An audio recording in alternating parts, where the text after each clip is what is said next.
Hey guys! Oh, the frame is unbalanced. What can I put here? Better? Worse? Less bad, maybe. We'll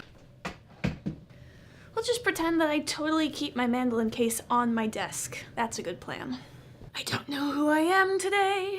Hey guys. It's the end of March, which means if you, like I do, live in a portion of the northern hemisphere that experiences all 4 seasons, you have likely just suffered through a month or more of the weather being like, what's that?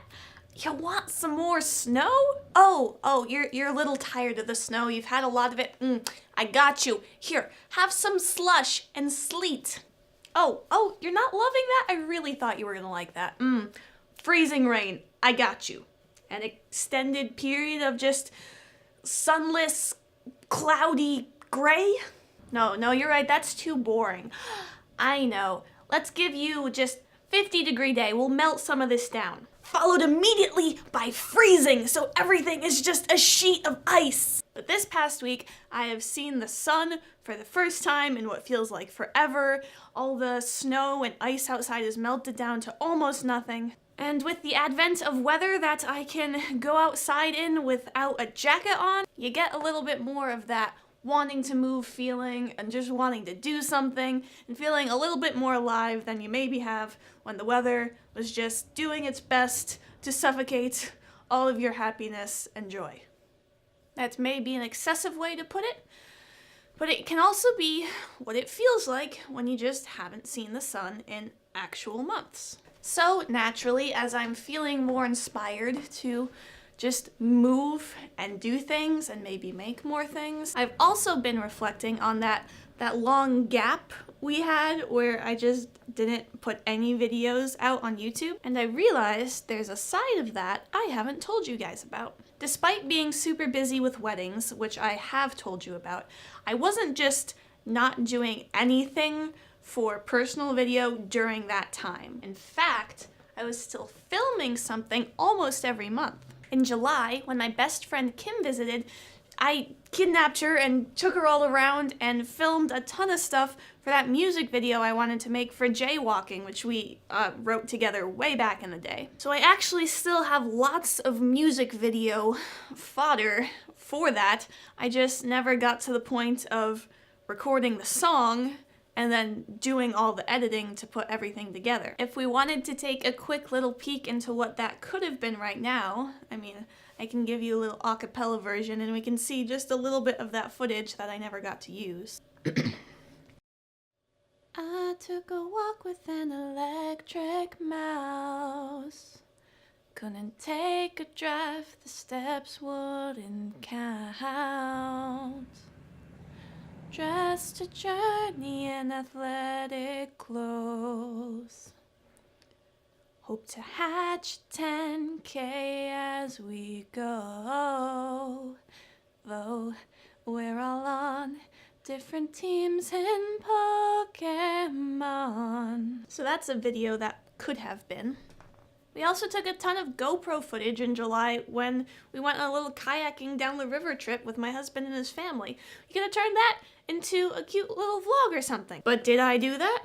Was I slowly starting to get overwhelmed by filming weddings and editing weddings and business? That's exactly what was happening. Then in August, we got to take this amazing road trip all the way out to Nova Scotia in Canada because Jesse's brother was getting married out there, and we had a fantastic time with that whole road trip and traveling out there and getting to do so much other than just go to the wedding. We took a ton of footage. That whole trip had the potential to be this fantastic travel vlog or something. Very little tell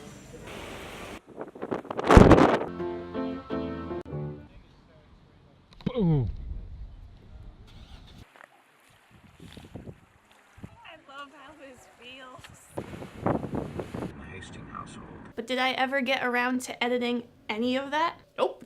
In September, Jesse got me a slackline as a belated birthday gift, and we went on this awesome hike just out along Lake Michigan, took that out, went hammocking, took the slackline out for the first time, and I practiced trying to learn on it a little bit before the weather got freezing. It was a ton of fun and could have been a I try slacklining for the first time sort of video. But did I do anything with that footage? I assume we're sensing a pattern here. No, I did not. In November, we spent so much time and money going around getting coffee from like chains and local places, and sat down and did almost a Rhett and Link style coffee taste test, guess which one it is sort of thing. They're lattes. You got a pumpkin spice. I filmed and edited that and still didn't put it out because I just didn't like how we acted on camera because we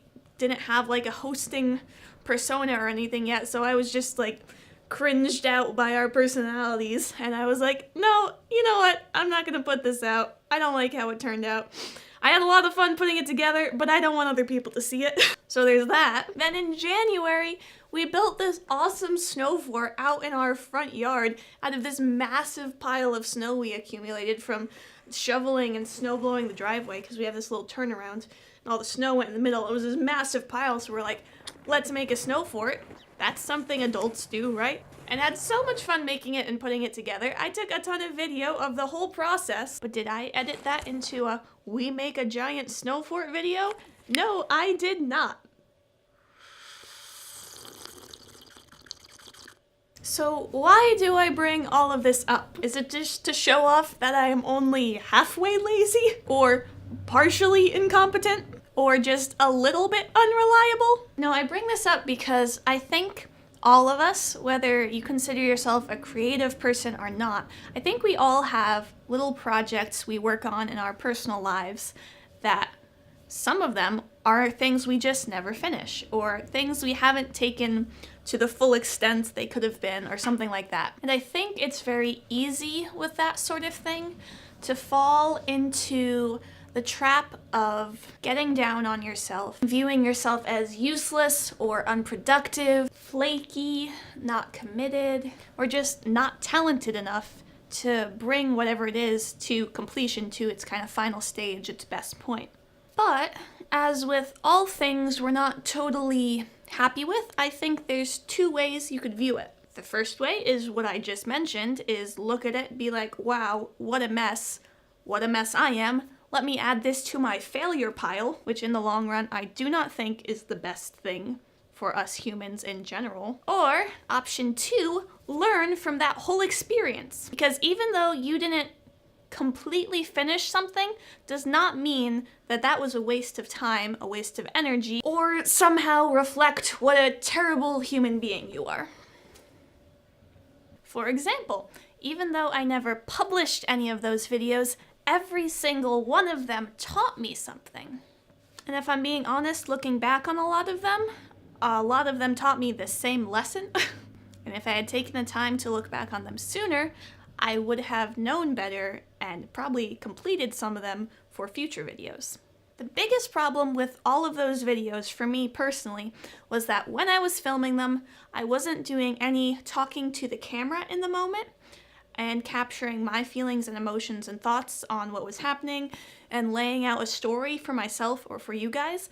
I was kind of just capturing things as they happened and just getting lots of fun, pretty shots and kind of saying, oh, I'll turn this into something later. I am in the habit of that sort of filming because that is what I do for my job. That is what I do with weddings. I take the story of the wedding day, I capture all of it, and I do my best to recreate that wedding day as close to the feel of the day as possible later in post. But it's very different than making something personally for me, where I'm talking to you guys, I'm creating and building out the story of what I want the video to be, and turning it into my own piece of art. I have learned that for me, if I don't do that vlogging or talking to the camera, talking to you guys part while I'm there in the moment, I can kind of lose what I was wanting to convey with the video, and it makes it way less personal than if I was to do like a voiceover or something like that just over top of the footage in between. And I don't think stylistically that's what I enjoy making,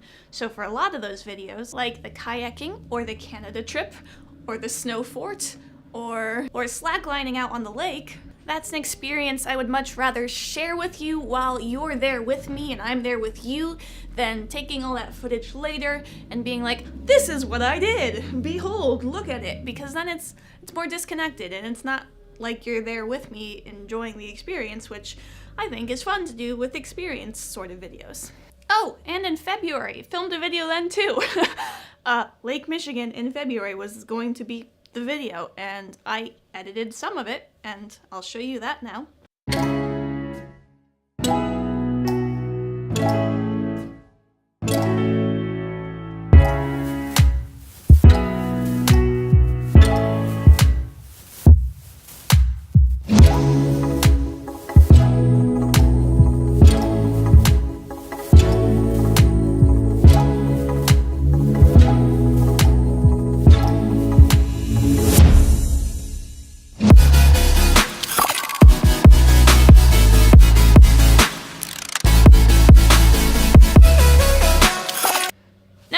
That either. I still have a ton of B-roll we took while we were out on the lake, but I don't have any talking to the camera, I don't have any story, and I am not a fan of just long B-roll sequences. It's not my jam. Some people rock that out, but I really want to utilize it in a way to move a story along rather than just be like, yo, cool shots, watch this, watch me. I don't know. Basically, I just didn't give myself the tools to succeed and make the ultimate sort of video content I enjoy the most for those videos, so they never got completed. And if I had looked at them sooner and been like, hey, this is the problem with all these videos you never completed, I could have probably made some good videos instead of wasting so much time and never finishing them. Reflecting on your life is important. Introspection for the win! But despite not being able to turn all of those into final products that I wanted, I still learned that by reflecting on them. I still learned more filming skills just by filming all that footage. I learned stylistically different tips and tricks that worked nicely, even if I never got to turn that into something more. I learned more about what I like and what I don't like when it comes to videos I'm just making for me and you guys.